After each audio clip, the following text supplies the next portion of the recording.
nueva cápsula investigativa Biodemos, en esta ocasión con Catalina Droppelman. Bienvenida, Catalina. Catalina, tú eres psicóloga por la Universidad de Valparaíso y eres magíster y doctorada en criminología por la Universidad de Cambridge. Pensando en tu trayectoria como investigadora, si pudiésemos conversar sobre algunas instancias que para ti hayan sido importantes en tu devenir, ¿no? Y en tu quehacer como investigadora. Instancias puede ser el pregrado, los programas de doctorado que hiciste o el magíster, o pensar en equipos de investigación, grupos que te haya tocado, alguna experiencia que sea relevante, tú creas, para lo que haces hoy día como investigadora. A ver, yo creo que como mi trayectoria laboral, lo que me llevó a dedicarme a estos temas, o sea, como al crimen, a la delincuencia, fue como un interés que siempre tuve por las poblaciones ocultas, los grupos que vivían en marginalidad. O sea, yo en un comienzo fui psicóloga clínica, en realidad. A mí me gustaba la clínica, me gustaba el psicoanálisis, me dediqué a eso varios años y trabajé en un hospital psiquiátrico en Valparaíso. Y en ese hospital psiquiátrico se daba geográficamente algo que, bueno, harta gente de Valparaíso ha descrito como un triángulo, como de marginalidad, porque estaba el hospital psiquiátrico, un poquito más arriba, en Playa Ancha, está la cárcel, y abajo, en el puerto, está el barrio chino. Entonces, lo que ocurría era que las personas que nosotros atendíamos en el psiquiátrico transitaban por todos esos lugares. Entonces, yo al comienzo en el psiquiátrico veía personas con patologías psiquiátricas, drogas, de todo un poco, policlínico, pero cada vez empezaron a llegar más personas que estaban en conflicto con la ley, porque muchos de ellos consumían droga. Yo empezaba a atenderlo, me gustó atenderlo, armamos un policlínico, y bueno, y ahí empecé a ir a la cárcel. Porque producto de esta interacción se dio justo en esos tiempos que fue la reforma procesal penal. Y con la reforma procesal penal se empezó a utilizar mucho el tema de los informes psiquiátricos, para evaluar si las personas eran imputables o no. Llegó un minuto en que llegamos a tener en el hospital con el 70% de las camas ocupadas por personas que venían derivadas de los tribunales. Wow. Entonces hubo que aprender de este mundo. Y ahí la verdad que me empezó a fascinar. Empecé a ir más a la cárcel y ahí me empecé a dedicar a estos temas y bueno, y después ya a la investigación. ¿Y cómo fue tu experiencia en el magíster o en el doctorado con esto de llegar del mundo más profesional, ¿no? Que es la clínica, a la investigación? Fue como que me fue gustando más la investigación. Yo inicialmente no estaba tan interesada en hacer un doctorado, como que se fue dando un poco. Yo me fui a hacer el magíster inicialmente, me gané una beca para el magíster. Sabía que quería investigar esos temas, pero me gustaba también mucho la política pública. Ya había dejado la clínica. Cuando me puse a trabajar más en investigación, dejé la clínica, porque la clínica requiere como mucha concentración. Entonces, pero siempre pensando más en como la política pública, la investigación un poco más aplicada. Pero ahí me fue gustando la investigación. Mi supervisor en Cambridge siempre me decía, tú tienes un doctorado adentro en tu alma. Y yo, ay, no sé, bueno, y postulé a la beca, me la gané, se fue dando. Y bueno, y ahí ya en el doctorado ya me fui como enamorando mucho más de la investigación. Ahí, claro, la supervisora que me tocó jugó un rol súper fundamental. Me acuerdo que los primeros como 6 meses de doctorado me dijo, tú anda a la biblioteca y solo lee.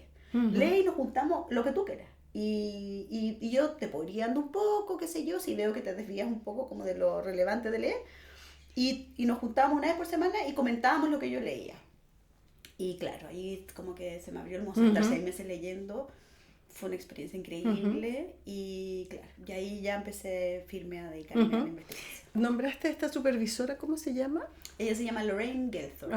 Ella es una criminóloga feminista.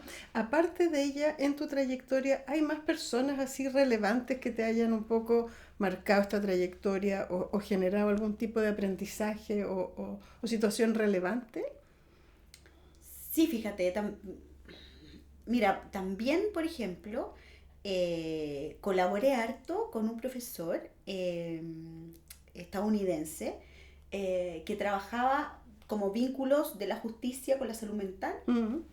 que fue como los comienzos cuando yo empecé como a vincular estos dos como mundos míos.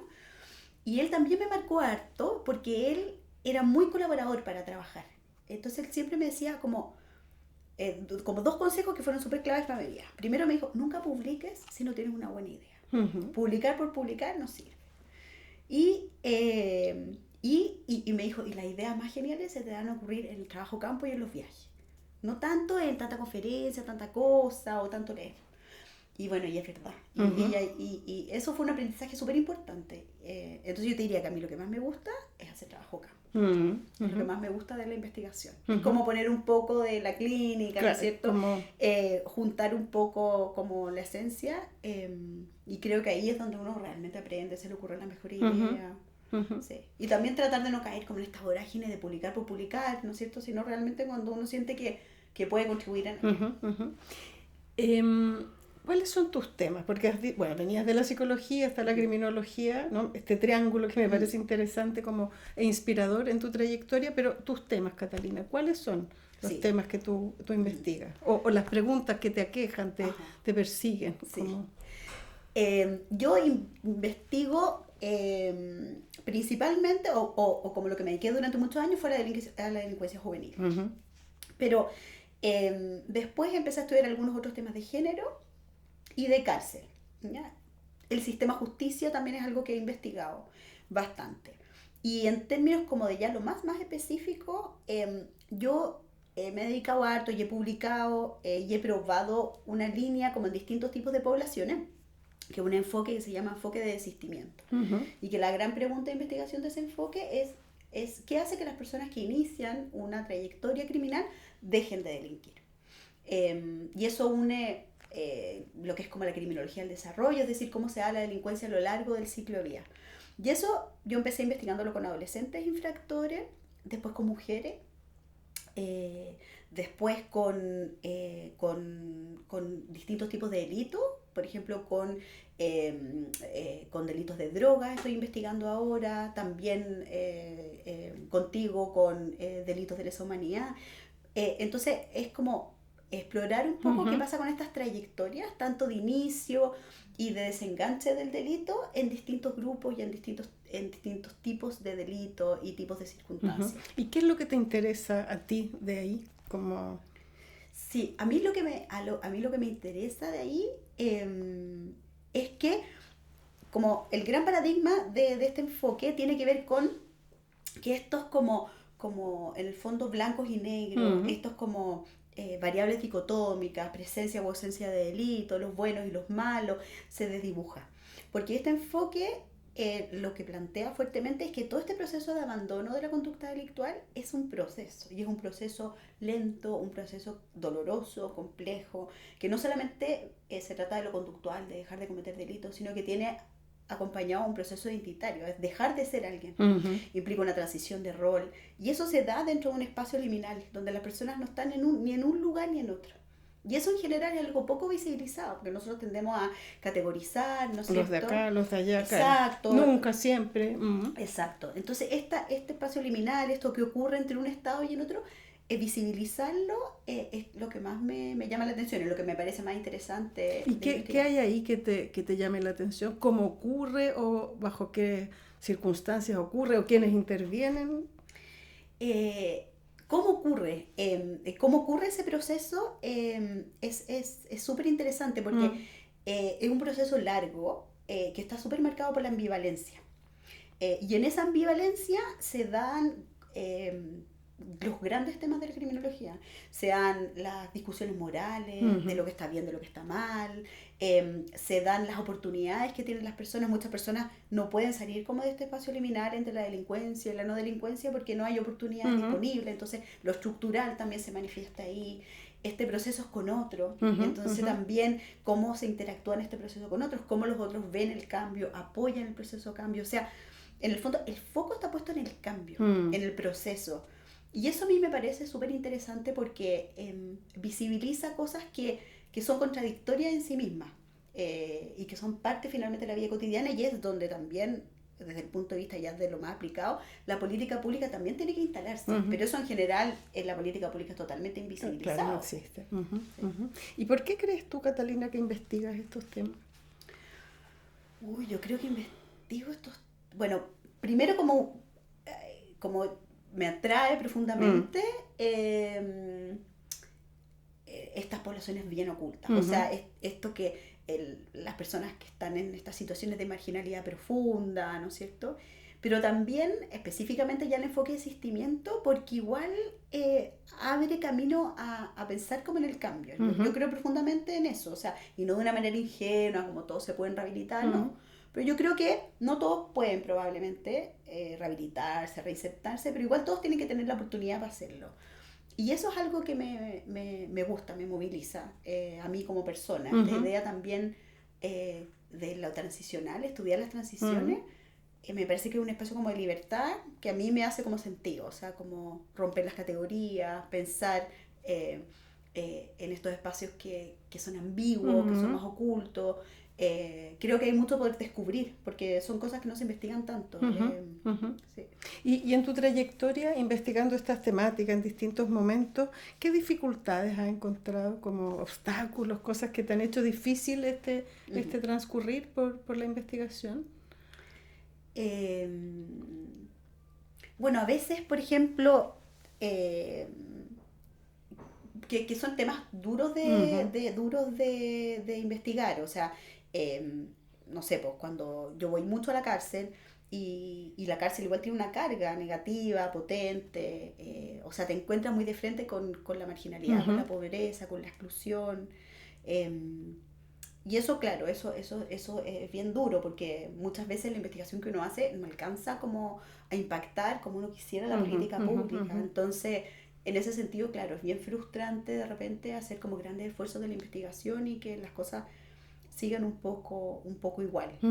Yo creo que, claro, hacer hablar la investigación más con la política pública es como el gran desafío, lo que a mí más me ha costado, por un lado, porque es difícil que algo se manifieste en una política pública, pero también por como lo separada que está la academia de la política pública, ¿no es cierto? Y los incentivos que hay en la academia a publicar muchas veces en journals que nadie lee, o por lo menos no lo leen los hacedores de política pública.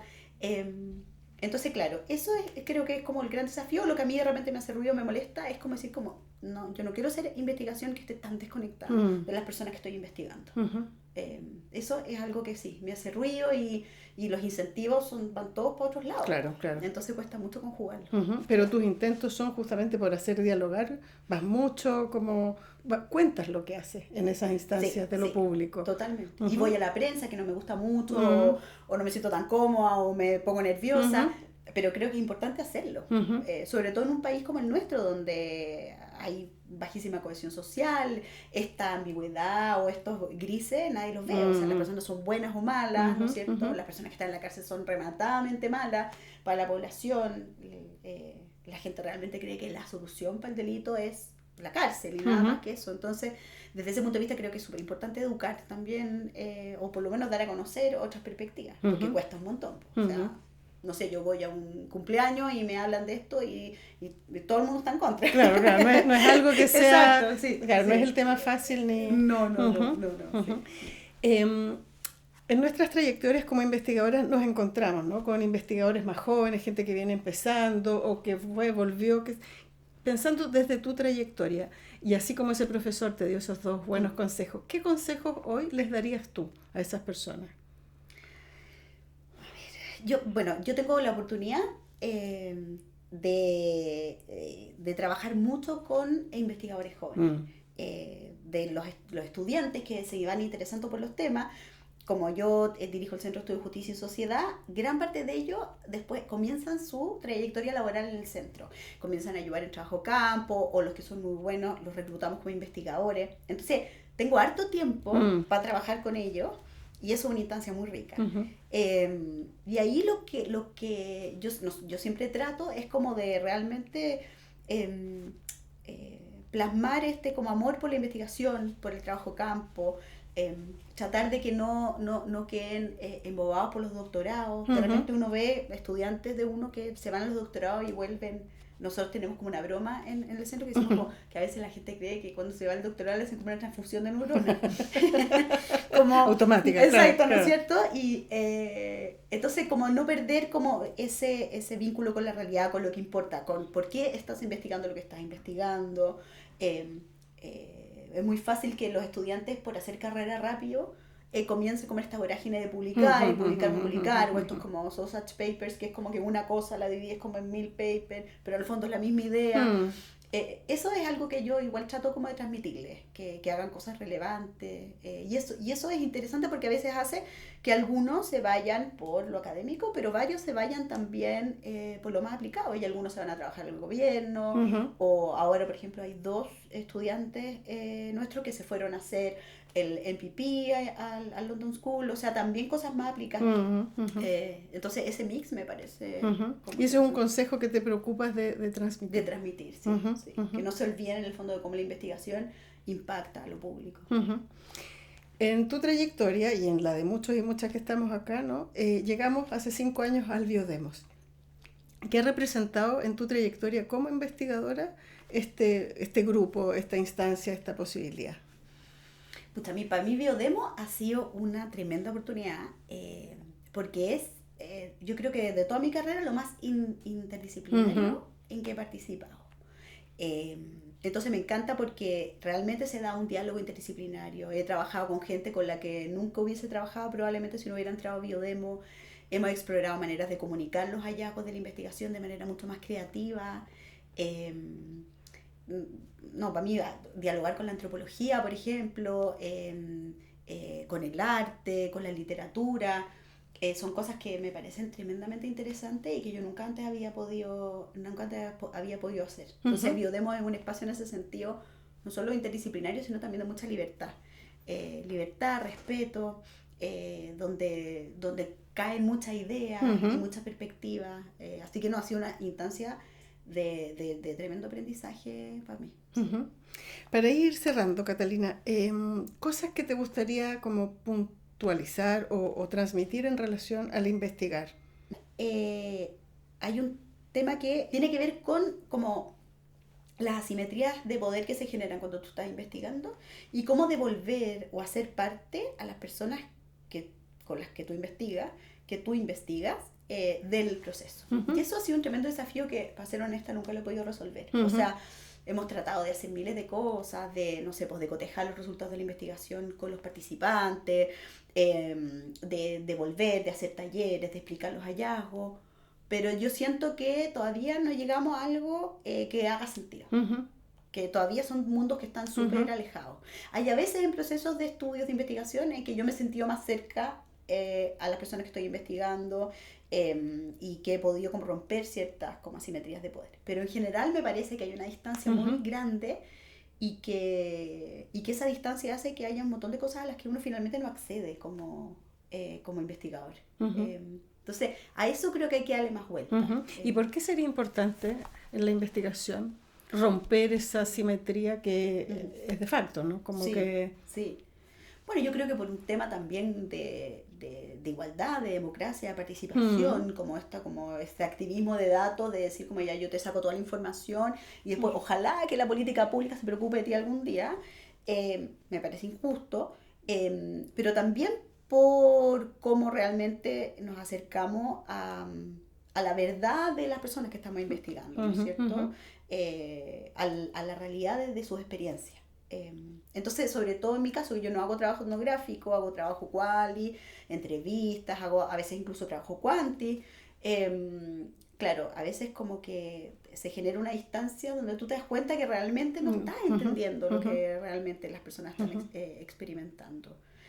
O lo estás interpretando como desde tu visión, sin llegar a algo que sea un poco más como consensuado y que recoja lo que a las personas le pasan. Eso me parece un súper desafío, la verdad.